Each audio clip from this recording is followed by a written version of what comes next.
Les éditions Petit à Petit existent maintenant depuis 20 ans. Nous avons 2 bureaux, un bureau à Rouen et un bureau à Nantes, et nous sommes une équipe de 5 personnes.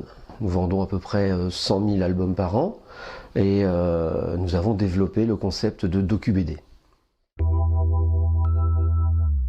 Le docu-BD, la volonté première, c'est de faire découvrir un sujet par le biais de la bande dessinée et du documentaire. À la manière d'un docu-fiction à la télévision, on raconte une histoire par la bande dessinée et on complète cette histoire par un documentaire fait de tas de photos, de reportages, d'images, de livres à découvrir, de films à voir, qui offre un prolongement à la découverte de la BD. L'avantage du docu-BD, c'est que quel que soit le sujet, on peut intéresser un lecteur. Moi je dis toujours, on fait des albums pour des gens qui n'aiment pas lire. Des gens par contre qui aiment qu'on leur raconte des histoires. À la manière des Tout l'univers pour les gens de ma génération, mais aussi des encyclopédies faites par Larousse par exemple, on a la bande dessinée et on a le documentaire. Donc on a des sujets aussi variés que l'histoire de l'art, que les sciences humaines et sociales. On vient d'en sortir un sur les recettes de cuisine. C'est-à-dire, quelle est l'histoire des recettes? Pourquoi la poule au blanc, par exemple? Pourquoi le baba au rhum?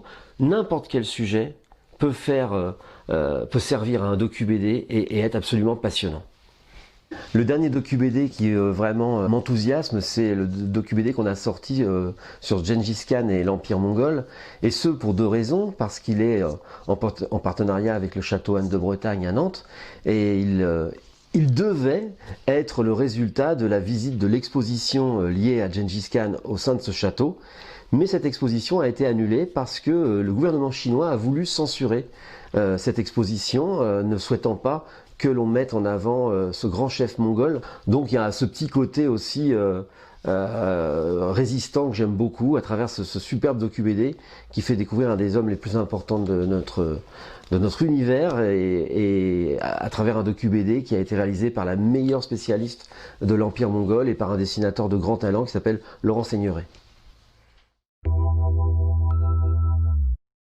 Notre méthode de travail est très simple, on n'a pas la prétention de savoir, on est des éditeurs, on est des accoucheurs, on s'entoure des meilleurs. On s'entoure des meilleurs scénaristes, des meilleurs historiens, des archéologues, des scientifiques, et évidemment des dessinateurs de BD. Et tout ce petit monde-là est géré par un chef de projet de la maison d'édition, de manière à ce que l'ouvrage soit le plus cohérent et le plus complet possible. Ah non, c'est pas un bon médium du tout, c'est le meilleur médium.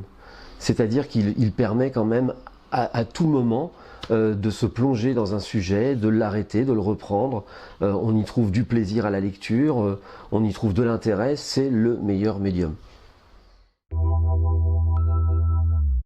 Alors la revue Soif, elle est venue de la part des chercheurs de l'université de Rouen qui nous ont dit « Puisque vous faites du docu-BD, comment vulgariser nos travaux de recherche parce qu'on n'a pas l'habitude, nous, de communiquer vis-à-vis du grand public ».